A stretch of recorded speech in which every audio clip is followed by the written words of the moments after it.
Dr. Lee Aries walked through the clean, quiet streets of his city. The air smelled like rain and something else, something sweet and metallic that he knew was not from Earth. Above him, the gentle hum of floating K3 platforms was a constant sound, like bees. They had given humanity so much. No more sickness. No more war. No more hunger. In exchange, humans shared their world. Aries was a biologist. He had been excited when the tall, gray-skinned K3 first arrived. He believed in peace. He believed in learning from a wiser, older species. But now, years later, a cold feeling had settled in his stomach. He entered his laboratory. It was a bright, white room filled with K3 technology. His job was to study the environmental changes since the aliens came. But his private research was about something else. He studied the people. He looked at his screens. Lines of data moved across them. They showed the emotional states of the city's population. The K3 called it ether. They said it was a harmless reading of human happiness. They said they used it to better serve humanity, to keep everyone calm and content. But Aries had found patterns. The ether wasn't just being read. It was being collected. Tiny, invisible particles of human feeling were being pulled from the air, from people's very bodies, and drawn up into the K3 ships in the sky. He saw the proof on his screen. Every time the city felt a wave of deep love, or great kindness, or shared grief, the K3 collectors worked harder. They were taking the best parts of humanity. They were farming human souls. His hands shook as he gathered his data. He had to tell someone. He went to the city's leaders. He stood before them in their quiet, comfortable room. "They are not our friends," he said, his voice tight. "They are farmers. We are their crop. They are harvesting our emotions." The leaders looked at him with polite, blank faces. One of them smiled a gentle, empty smile. "Dr. Lee, you are stressed. The K3 have given us a perfect world. Why would they do such a thing?" "Because they need it." Aries insisted. "I think it's a drug to them. I think they can't feel these things themselves." Another leader waved a hand. "This is a strange story. You have no real proof. Life is better than it has ever been. Go home. Rest. Be happy." Defeated, Aries left. He felt more alone than ever. He walked to a large, open park where many people gathered. They all looked peaceful. They smiled. They talked quietly. But their eyes were quiet. Too quiet. It was like looking at a calm pond with no life moving beneath the surface. He saw a K3 overseer, Commander Kale, watching the crowd. The alien was tall and slender, its large black eyes taking in everything. Aries walked up to him, his heart pounding. "Commander," Aries said. "I know what you are doing." Kale turned his smooth, gray face. He did not look angry or surprised. He looked amused. "Dr. Lee. Always so curious. What is it you believe we are doing?" "You're taking our emotions. You're stealing what makes us human." Commander Kale made a soft sound, like a sigh. Such a violent way to see it. "We are not stealing, Doctor. We are sharing. You produce these beautiful feelings in such great amounts. You waste them. We simply collect the extra. Your species was built for peace. This is your purpose. It is a noble one." He placed a long, cool hand on Aries' shoulder. "Do not be troubled. Be happy. Your happiness feeds the universe." Kale walked away, leaving Aries standing alone in the crowd of calm, smiling people. He felt a deep chill. They didn't see humanity as equals. They saw them as animals. Gentle, happy animals to be cared for and milked. And the animals didn't even know they were in a cage. The cold feeling in Dr. Lee Aries' stomach never left. He watched people now, really watched them. He saw the empty smiles and the quiet eyes. His daughter, Mina, was one of the few who still had a real spark. She was 8, and she loved to draw pictures of the stars. She still asked a million questions about everything.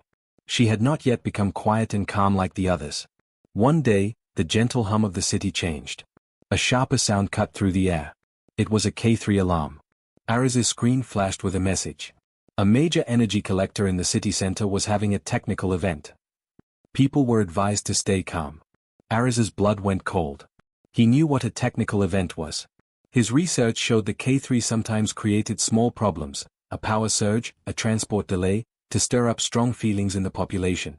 Fear, panic, concern for others. These feelings made the ether stronger. They made a better harvest. He ran toward the city center. His lab was close. He could see the tall spire of the collector. A strange light was flickering around its top. A crowd had gathered, their faces tilted up, looking confused. And then, he saw her. A small figure in a yellow dress. Mina. She must have been on a school trip to the nearby garden. She was separated from her group, staring up at the light, her small face full of wonder, not fear. Mina, he yelled, pushing through the people. They moved slowly, as if in a dream. A pulse of blue light erupted from the collector. It wasn't meant to hurt anyone. It was just a tool to create a shockwave of emotion to be harvested. But it hit a nearby information kiosk, which exploded into pieces of metal and glass. The crowd finally screamed, a wave of real fear washing over them. The ether collectors above glowed a hungry purple. Ares fought to get to his daughter. He was only 20 meters away when a piece of twisted metal from the kiosk fell. It did not hit him. It hit Mina. He reached her side, pulling her into his arms. She looked up at him, her eyes wide. She was not crying. She was brave. Appa, she whispered. It's so bright. Then, a feeling washed over him. It was not his own. It was pure and warm and powerful. It was love. It was her love for him, simple and total. It was so strong the nearest collector glowed white-hot, pulling the feeling from her, from the air around them. And in that second, as her emotion was stolen, Ares felt a connection. He saw a flash in his mind. He saw the K3 on their ships, drinking in the feeling, enjoying it.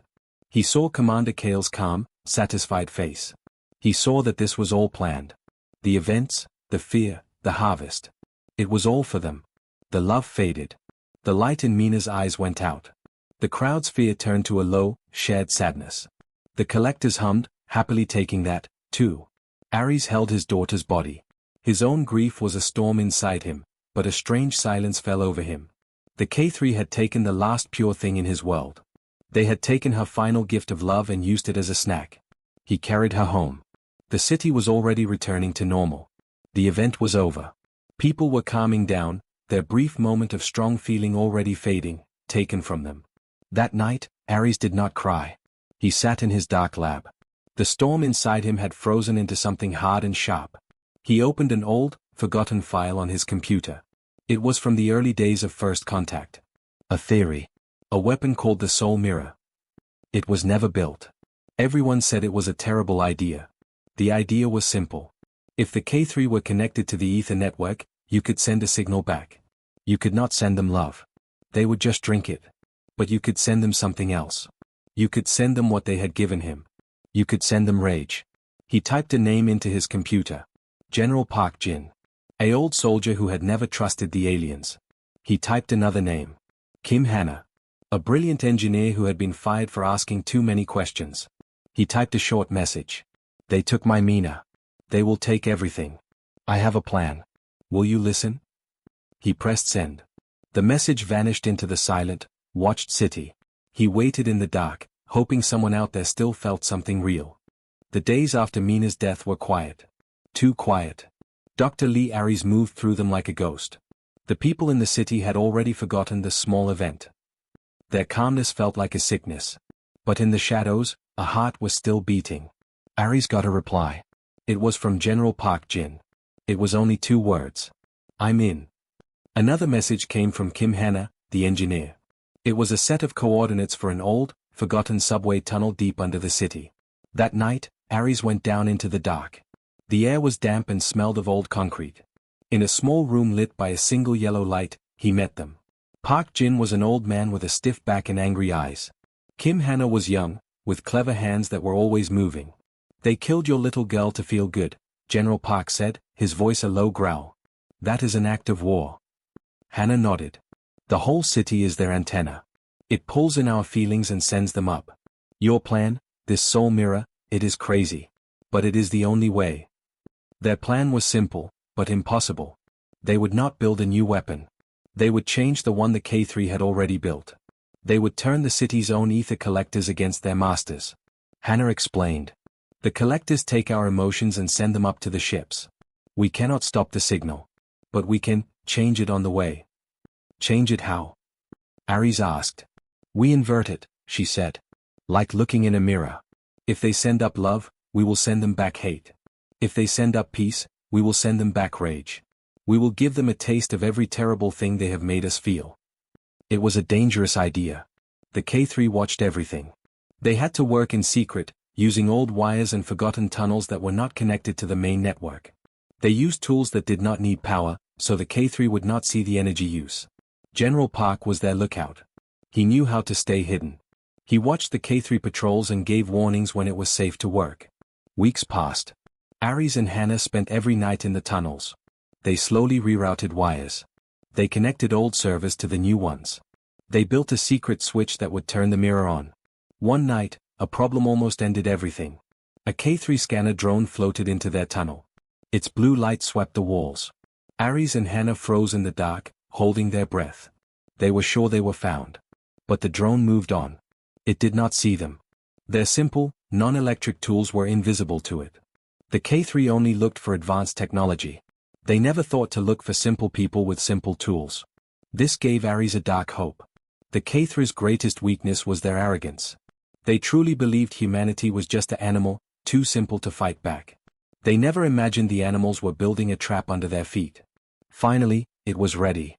The soul mirror was connected to the main ether network. It was silent. It was hidden. It waited. Hannah looked at the simple, physical switch they had built. When we flip this, they will know. Everything will change. Ares thought of Mina's last moment. He thought of her love being stolen. He thought of the K3 drinking it like water. The hard, cold thing in his chest grew heavier. They think we only feel peace, he said, his voice quiet in the dark tunnel. They think our rage is gone. They are wrong. We have just been saving it. We will give them all of it at once. Above them, in the clean, bright city, the K3 platforms hummed their peaceful song. They continued to pull gentle feelings from the calm people. They sent reports to Commander Kale that everything was perfect. Down in the dark, 3 people who still felt something real waited for the right moment. They waited to hold up a mirror and show the K3 the monster they had created. The signal came from General Park. It's time. A big harvest is starting. They are pulling hard. The network is full. Do it now. Deep in the tunnel, the air was still and cold. Dr. Lee Ares looked at Kim Hannah. She looked back, her face pale but determined. She gave him a single nod. Ares's hand rested on the switch. It was a large, old, metal lever. It was not connected to any network. It was just a piece of metal that would complete a simple circuit. It was the one thing the K3 would never think to watch. He thought of Mina's laugh. He thought of the empty look in the eyes of the people on the street. He thought of Commander Kale's calm, superior smile. He took a deep breath and pulled the lever. For a moment, nothing happened. The tunnel was silent. Ares's heart sank. Had they failed? Then, a low hum began. It started in the walls, a vibration that grew louder and deeper. It was the sound of the city's own ether collectors powering up, but the energy moving through them was different. It was twisted. High above, in orbit, the K3 mothership was a quiet, beautiful place. Commander Kale watched the screens. The ether flow from Earth was stronger than ever. The humans were so productive. It was a good harvest. Suddenly, a light on his panel flashed orange. Then red. "What is that?" he asked, his smooth voice calm. A technician replied, "It is a surge in the network, Commander. The emotional energy, its signature is changing. It is unfamiliar." Kale felt a flicker of annoyance. A technical error. Fix it. But the red light spread across the control panel. The gentle hum of the ship changed. It became a strained, wailing sound. On the bridge, a junior officer suddenly stood up. He made a low, guttural sound. His large black eyes were wide. He turned and shoved the officer next to him. "You took my share," he screamed, his voice raw with a hate they had never felt before. Chaos erupted. Officers who had always been calm and logical were suddenly filled with a blinding, confusing rage. They felt betrayed. They felt a deep, personal hatred for everyone around them. It was a human feeling, and it was a poison to them. On the planet below, the people felt a strange wind blow through the city. It was not a real wind. It was a wave of feeling leaving Earth. It was all the anger, the grief, and the hatred that had been stored up for years. The K3 collectors pulled it all in, and the soul mirror sent it straight back to its source. The K3 ships became cages of madness. The aliens were not built for such emotions. Their minds broke. They attacked each other. They smashed their beautiful consoles. They saw enemies in their friends. Commander Kale watched his perfect command fall apart. He tried to give orders, but the feelings hit him too. A terrible heat filled his head. He saw the face of Dr. Lee Aries in his mind. He felt the man's grief over his daughter. He felt the cold, hard rage that had been growing for weeks. It was a feeling so strong and dark it was like a physical blow. Kale stumbled back, clutching his head. He finally understood. This was not an error. This was an attack. The quiet, gentle humans were not just fighting back. They were reflecting the K3's own cruelty back at them, multiplied by 1 billion broken hearts. Stop the flow, he tried to scream, but his words were lost in the screams of his crew. The ship's lights flickered and died, plunging them into a darkness filled with the sounds of their own destruction. The humans had not fired a single laser. They had not launched a single missile. They had simply given the K3 a taste of their own medicine. And it was a poison the aliens could not survive. For the first time in decades, the sky above the city was silent. The gentle hum of the K3 platforms was gone. The purple lights in the sky had gone dark. People stood in the streets, looking up. The quiet that had felt so peaceful before now felt heavy and strange. In the tunnel, Aries, Hannah, and General Park waited. They did not know if their plan had worked. They only knew the noise had stopped. A light began to flash on their old, simple communication panel. It was a frequency they knew well. It was a K3 emergency channel. Aries looked at the others. He pressed a button. The screen flickered to life. The image was broken and fuzzy. It showed a K3 command room, but it was dark. Wires hung from the ceiling. In the center of the screen was Commander Kale. But he was not the same. His smooth gray skin was scratched. One of his large black eyes was swollen shut. He was shaking. He looked terrified. Humanity. His voice was a rough whisper, broken up by static. Please, you must stop. Aries said nothing. He just watched. The signal. Kale begged. It is a madness. It is destroying us. Our people are tearing themselves apart. Our world is burning. Please, end the transmission. He was crying now, a strange, dry sound. We beg you. We beg you for time. We beg you for mercy. Stop this horror. General Park made a low sound in his throat. Kim Hannah closed her eyes. Aries leaned forward, his face calm but his eyes like stone. He spoke slowly, his voice clear in the quiet tunnel. Mercy, he said. The word hung in the air. You speak of mercy. But you showed my daughter none. You showed our world none. You did not want partners. You wanted food. On the screen, Kale flinched as if he had been hit. You wanted to take the best parts of us and leave us empty, Aries continued. You thought we were too simple to fight back. You were wrong. Please. Was all Kale could whisper. Your time is over, Aries said, his voice final. You will leave our solar system. Every ship. Every platform. You will go. And you will never return. This is not a discussion. These are the rules now. He looked directly into the screen. And you will remember this day. You will remember that you brought this upon yourselves. You thought we would never retaliate. Now you are begging for time. But your time is up. Aries reached out and turned off the communication screen. The light died, leaving them in the dim glow of the tunnel lamp. The three of them walked up to the surface. They stepped out into the morning sun. People were still in the streets, but they were different. They were confused. They were looking at each other. They were talking, their voices unsure but real. The quiet emptiness in their eyes was fading, replaced by a slow dawning of understanding. They were feeling things again. Real things. Good and bad. It was messy. It was loud. It was human. Aries looked up at the clear, blue, silent sky. It was over. They were free. The cost had been terrible, but they had paid it. He took a deep breath. The air no longer smelled sweet and metallic. It just smelled like air. He felt a pain in his chest, the grief for his daughter that was finally his alone to feel. No one would take it from him ever again. The quiet giant had finally spoken. And the universe had listened.